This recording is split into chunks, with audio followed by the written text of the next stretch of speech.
So you've decided what type of camera you want to buy, but now you have to choose the exact camera you want to buy. And there are so many different options and there are so many different features and specifications that it's just overwhelming.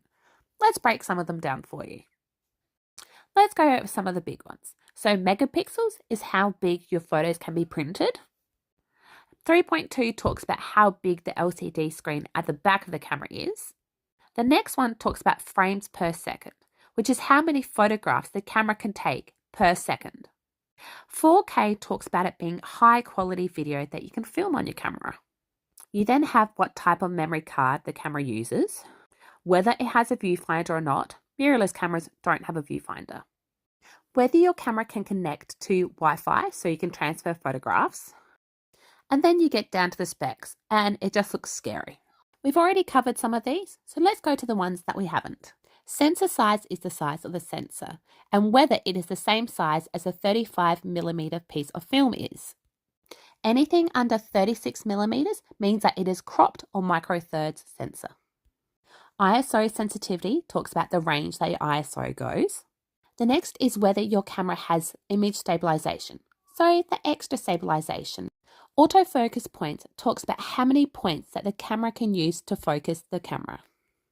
In this case, the more the better. Lens mount talks about the connection between the lens and the camera. Full frame lenses and cropped lenses are different, so you want to be aware of this. It then tells you what the fastest shutter speed you can use is, and whether the camera has a built-in flash. It gives you the length of the self-timer. It lists the metering modes, or the way that the camera measures the amount of light coming onto the sensor. Connectivity is all the different ways you connect your camera to your phone or your computer. It then tells you what type of battery it uses and how big the camera is. It then tells you if your camera is waterproof or not, whether your camera has GPS. Live view is when it uses the LCD screen to look through the camera instead of the viewfinder. Touchscreen is whether the LCD screen on the back is a touchscreen. You also have skill level and lifestyle users, which are some extra information that helps to see if this camera is the right one for you.